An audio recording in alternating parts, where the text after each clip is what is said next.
My family treated me like a pedophile for 10 years over a false accusation of touching kids, and admitted they still don't trust me.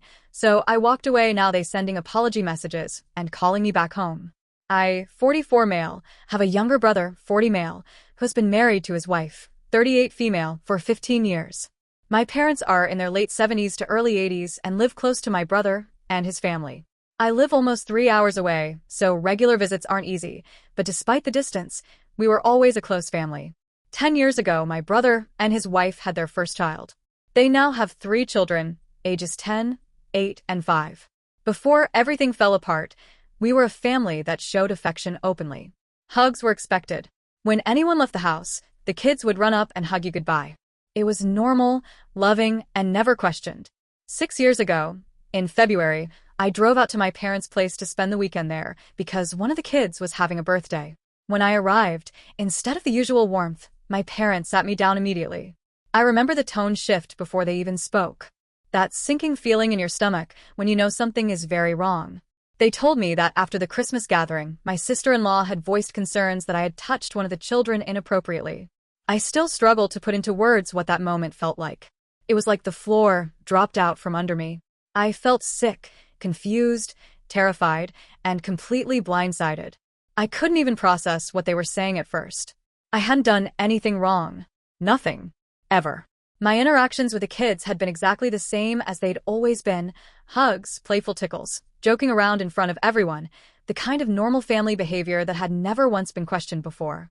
Because of this accusation, I didn't attend the birthday party. Instead, I stayed at my parents' house while my dad went alone. My mother stayed behind with me, but my father went to the party and, from what I later gathered, told people why I wasn't there. The humiliation of knowing my absence was being explained without my voice, without my defense, is something that still haunts me. The only reason I didn't pack up and drive home that night was because my mother insisted I stay so I could talk to my brother the next day.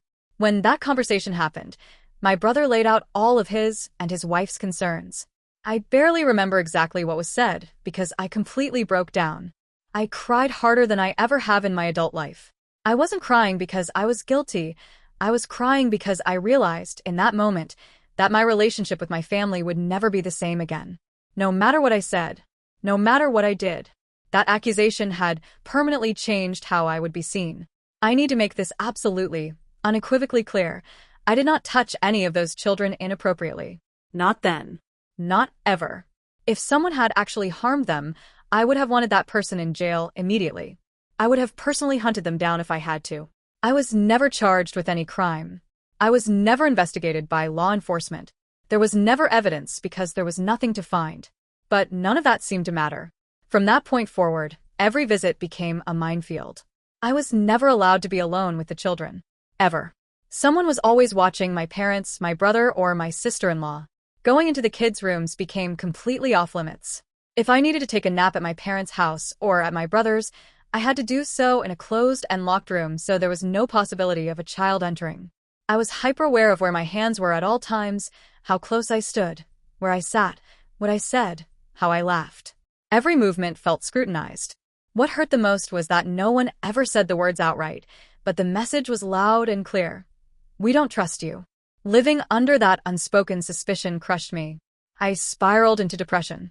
I began having thoughts of ending my life. I felt like a monster wearing the skin of a man who used to be a loving uncle and brother.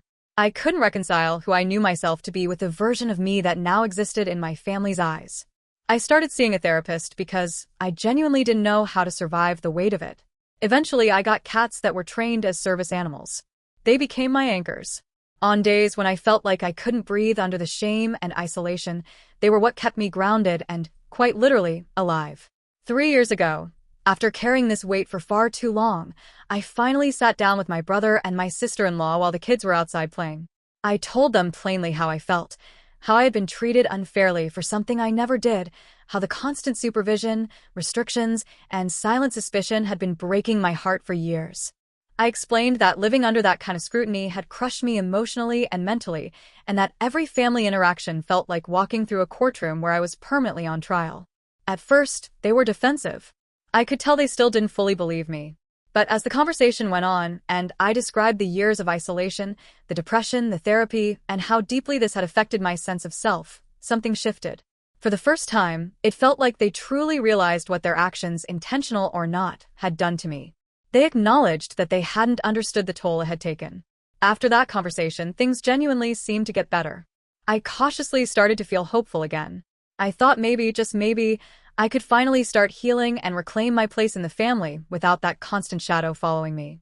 Then, 2 years ago, everything came crashing back down. It was during the autumn long weekend. My cousin invited my mother's side of the family to camp out at her place. It was meant to be a relaxed, happy gathering. Including my immediate family, there were quite a few people there. My cousin and her family, her brother and his family, one uncle with his child, another uncle, and aunt. In total, there were 6 children present, ranging in age from about 14 down to just 2 years old. The first day was wonderful. For the first time in a long while, I felt almost normal. I laughed. I relaxed. I didn't feel like every movement was being monitored. At one point, my cousin's youngest son fell asleep while I was gently pushing him in his swing cradle. It felt peaceful, innocent, and completely unremarkable, just a tired toddler being soothed. No one said anything. No one reacted. The next day, I was inside playing with him again, and he eventually fell asleep lying on top of me. My cousin, her brother, her husband, and my mother all came into the room at different points while heading to the bathroom. They saw me with him. No one said a word. No one looked concerned. No one told me to stop. In that moment, I felt safe. I felt accepted. I thought maybe this nightmare was finally behind me. Later that afternoon, my dad walked in, saw the situation, and immediately said that I shouldn't be alone with him. My world fell apart. Those words hit me like a physical blow. It didn't matter that nothing inappropriate was happening. It didn't matter that other adults had seen the same thing and said nothing. In that instant, everything I thought I had rebuilt shattered. The past rushed back all at once. The accusations, the watching eyes, the rules, the shame. My weekend went from being one of the best I'd had in years to the worst in a matter of seconds. My mood plummeted. The familiar darkness wrapped around me again. I couldn't eat. I couldn't think straight. Within half an hour, I knew I couldn't stay there. Being in that environment, with that reminder that I would never truly be trusted, was unbearable. I quietly packed my things and put them in my car. My dad noticed and came over, asking if what he'd said was the reason I was leaving. I told him yes, absolutely yes. I told him that there was no way he could have made my weekend worse than by saying those words. He tried to apologize, but I stopped him. I told him plainly that no apology could fix what had just been broken again. The drive from my cousin's place back to my home was the longest 3 hours of my life. I don't think I've ever been in that much emotional pain without making a sound. My hands were shaking on the steering wheel. My chest felt like it was caving in, and my thoughts were spiraling faster than I could control them. I remember pulling into a gas station at one point and just sitting there, staring straight ahead, feeling completely disconnected from reality. I hated myself for letting my guard down. I hated myself for believing, even briefly, that the in-family conviction had been cleared, that the worst was behind me. I wanted to buy a bat and hit myself in the head for being so stupid. I wanted to keep driving until I hit the ocean because the idea of putting as much physical distance between me and my family as possible felt like the only way to survive. I seriously considered throwing my phone out the window because I didn't want to hear from anyone, especially after my parents kept trying to call me. I even had the horrifying thought that maybe if I weren't a man, if I were a woman, people wouldn't so easily accuse me of something so vile. That thought alone made me feel sick, but it speaks to how broken I was in that moment. Thankfully, I didn't act on any of those impulses. I somehow made it home, shut the door, and disappeared from the world. I didn't answer calls. I didn't respond to messages. I barely functioned. The only living beings I could tolerate were my cats, who stayed close to me like they somehow knew I was barely holding on. They were the only comfort I had. Later, I found out that my mother had confronted my father about what he said and how he said it. Apparently, she explained to him just how damaging his words were. He also told my brother what had happened at my cousin's house in front of almost all the adults who were there. That part alone made my blood boil. Not only had he re-traumatized me, but he had done it publicly, without a shred of tact or awareness of the consequences. I felt exposed, humiliated, and once again painted with that same invisible stain. It took him an entire week to send me an apology by text. I ignored it. Then he called me directly. I let it go to voicemail. He tried calling me from my mom's phone, and I hung up as soon as I realized it was him. It took nearly 2 months before it finally sunk in for him that a text message wasn't going to cut it, that if he wanted any chance of repairing the damage, he had to show up and apologize in person. During those 2 months, my mental health completely collapsed. My depression became so severe that my doctors kept adjusting my medications, piling one on top of another, trying desperately to stabilize me. Instead, I ended up with serotonin syndrome. My hands tremored constantly. I couldn't focus. I couldn't sleep properly. I had to stop working altogether. Eventually, things got so bad that I attempted to take my own life at work. That's not something I ever imagined myself writing, but it's the truth.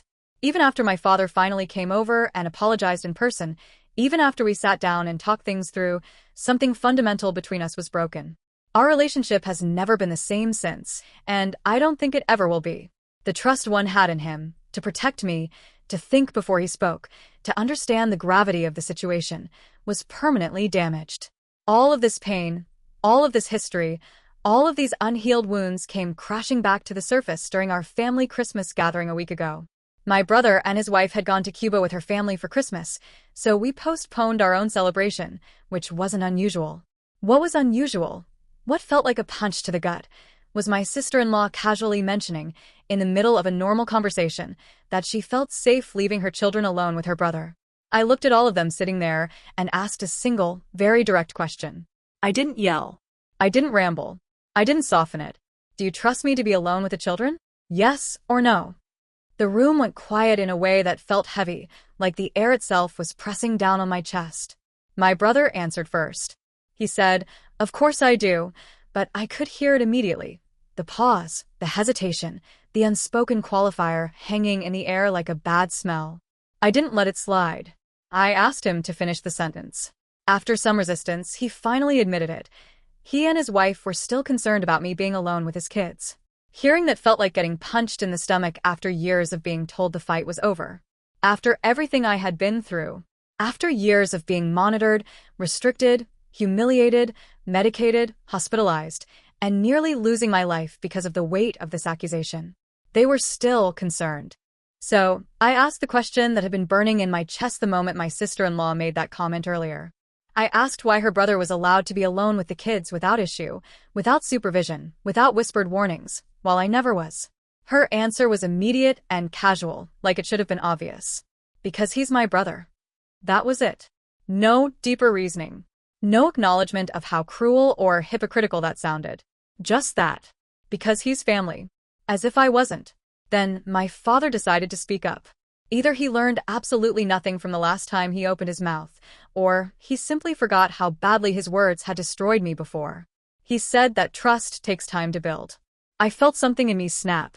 I looked at him with a level of disdain I hadn't felt since that autumn weekend years ago, when he publicly reinforced the very suspicion that nearly killed me.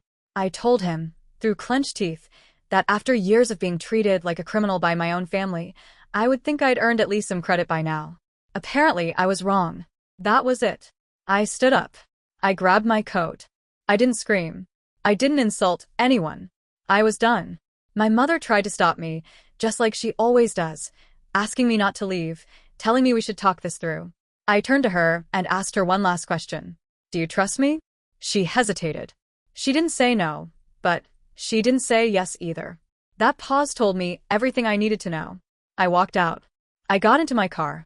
I drove home in silence and let my cats curl up around me like they always do. In that moment, they were the only family I felt I truly had, the only ones who didn't see me as something to be watched, restricted, or feared.